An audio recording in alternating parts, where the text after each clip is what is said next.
Nah, di awal video ini aku merekam menggunakan Sony AX43. Jadi bagaimana pendapat teman-teman semuanya?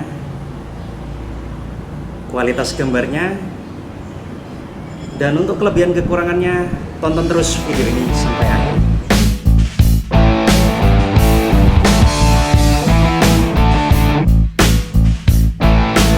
Oke guys, seperti di awal video tadi aku mau membahas 7 kelebihan dan 7 kekurangan dari Sony AX43 ini. Kita langsung aja. Yang pertama, kelebihannya, nah ini sudah jelas tertulis di bodinya ya, 4K. Jadi kamera ini bisa merekam hingga resolusi gambar 4K. Sebenarnya ini fitur yang sudah sangat umum sekarang ini dan bisa dibilang fitur wajib yang harus ada di setiap kamera modern saat ini. Karena kamera HP aja ada 4K-nya kan, masa kamera begini nggak ada 4K-nya? Kenapa 4K itu penting?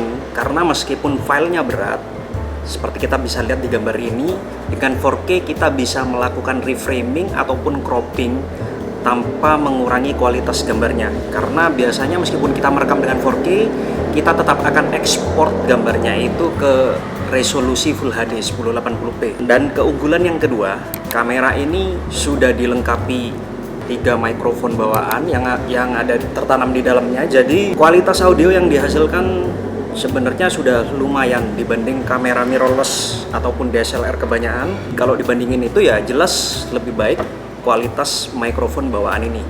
Nggak tahu ini teknologi yang sama yang digunakan dengan Sony ZV-1 atau tidak, aku tidak tahu.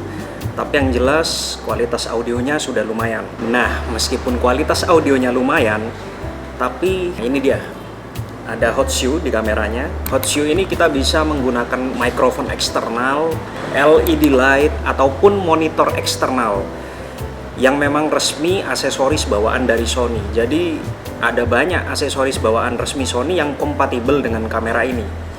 Bahkan mikrofon eksternal yang Sony punya itu ada yang tanpa kabel. Selanjutnya, seperti yang menjadi ciri khas dari kamera Sony, ada format perekaman XAVCS. Jadi format perekaman XAVCS ini lebih baik daripada format perekaman AVC HD yang ada di kamera ini juga. Jadi kalau kalian mau mendapatkan gambar dengan performa yang paling baik, dengan hasil yang lebih baik, kalian bisa merekam dengan format XAVCS. Kalau kalian menggunakan format XAVCS dari Sony ini, video bitrate-nya bisa sampai 50 Mbps. Tentunya keuntungannya kita bisa lebih banyak data yang bisa kita utak-atik saat editing nanti. Dan keunggulan yang kelima, kalau teman-teman bisa lihat di sini, ini lensanya goyang-goyang sebenarnya. Ya gimana ya? Kalau tanganku pegang ini goyang, bisa dirasakan sih sedang bergetar lensanya, sedang bergoyang. Karena di dalam kamera ini ada mekanisme gimbal. Jadi seperti ada miniatur gimbal yang tertanam dalam bodi kamera ini untuk menopang lensanya agar tetap stabil. Jadi teman-teman tetap bisa berjalan, berlari dengan stabil. Aku ada contoh video berikut ini. Teman-teman bisa bandingkan tingkat kestabilannya antara yang standar, aktif, intelligent aktif, ataupun kalau kita tidak menggunakan stabilisasi.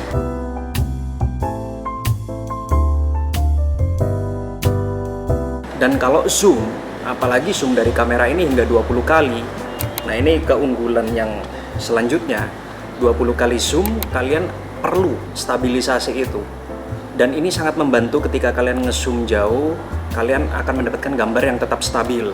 Karena kalau nggak ada stabilisasinya ketika zoom, jitter, getaran itu akan lebih terasa dibandingkan ketika kita menggunakan lensa yang lebar.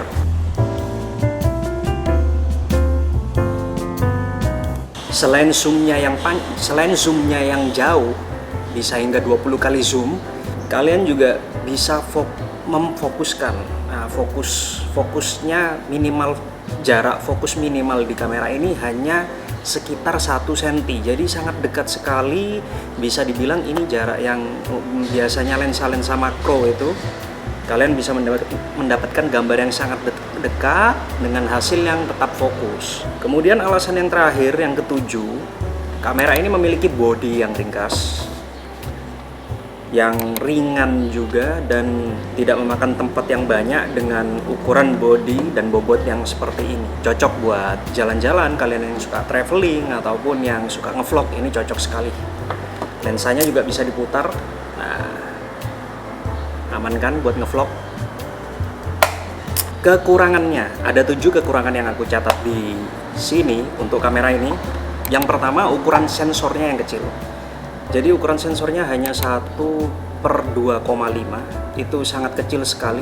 Bahkan sensor kamera HP kita sekarang aja lebih besar daripada sensor kamera ini. Jadi pada umumnya kalau teman-teman belum tahu, semakin besar sensor itu memiliki kualitas gambar yang lebih baik. Gambar yang lebih detail, kualitas low light-nya juga baik.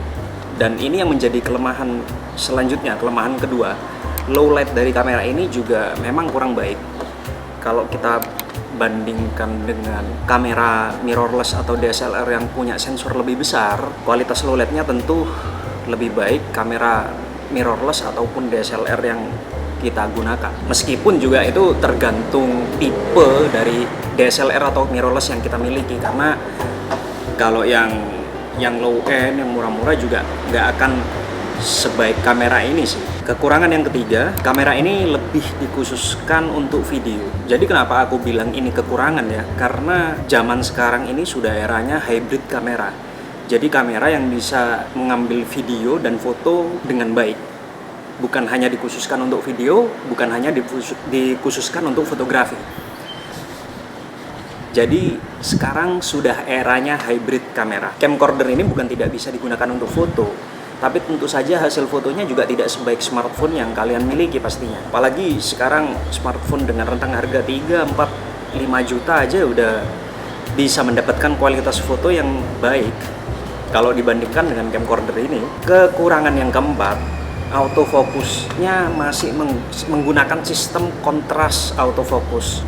Ini cukup mengecewakan buat aku, dan pasti banyak penggemar Sony juga kecewa dengan putusan Sony menerapkan kontras autofocus di kamera ini, karena Sony ini sangat khas sekali dengan autofocus yang super cepat dengan teknologi hybrid autofocus. Jadi menggunakan face detection dan contrast detection autofocus, bukan hanya contrast detection seperti ini. Meskipun autofocus dari kamera ini juga tidak bisa dibilang buruk, cukup lumayan bisa mengikuti objek dengan baik, tapi tidak bisa diandalkan jika dibandingkan dengan mirrorless dari kamera Sony. Dan kekurangan yang kelima, mungkin ini tidak terlalu berpengaruh untuk kebanyakan orang ataupun konsumen pemula, tapi ini cukup mengganggu buatku karena untuk menggunakan mode manual di kamera ini tidak semudah kamera mirrorless atau DSLR. Jadi ketika kita merekam dengan kamera ini ada kecenderungan kita menggunakan mode otomatis atau semi auto. Meskipun juga tidak ada masalah, karena setelah aku gunakan beberapa hari lebih enak menggunakan mode semi otomatis itu. Jadi aku hanya mengatur shutter speed secara manual, untuk iris dan ISO-nya otomatis kamera ini yang tentukan sendiri. Karena percuma juga aku mengatur ISO secara manual dengan bukaan 2.0 di sensor yang kecil seperti ini, kita tidak akan mendapatkan background yang blur. Jadi semuanya akan terlihat fokus. Kelemahan yang selanjutnya untuk layarnya sendiri redup, apalagi di bawah sinar matahari seperti ini. Nah, nggak terlalu jelas kan, dan nggak ada viewfindernya. Jadi kalau hanya mengandalkan LCD kamera ini, kalau pas terang, lagi siang terik seperti ini, kita akan kesulitan melihat video yang ada di layar kamera ini. Untuk kekurangan yang terakhir, menurutku ya mungkin bagi sebagian orang nggak masalah ya, tapi dengan harga yang untuk harga sekarang di kisaran 14 jutaan harga barunya untuk yang garansi resmi Sony Indonesia. Jadi harga segini ini kalau menurutku nggak ya value-nya kurang dapat. Jadi kalau harga 14 juta ya ada banyak opsi sih kamera yang memiliki kualitas gambar lebih baik daripada kamera ini.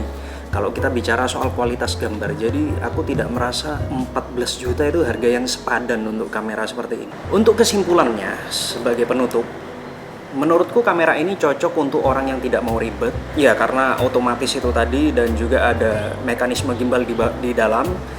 Kalau kita menggunakan kamera mirrorless atau DSLR, kita mau mendapatkan hasil gambar yang smooth ketika kita ngevlog, ketika kita jalan, kita mesti perlu gimbal.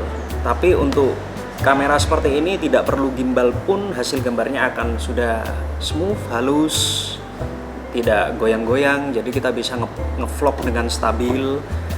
Kemudian mikrofon juga sudah baik, jadi kita nggak perlu mikrofon eksternal. Jadi ya kesimpulannya kamera ini cocok untuk vlogger dan untuk orang yang tidak mau ribet. Ketahanan baterainya juga bisa dibilang lebih baik daripada kebanyakan kamera mirrorless ataupun DSLR untuk merekam videonya. Ya teman-teman bisa mempertimbangkan sendiri kelebihan dan kekurangan yang aku sudah sebutkan tadi.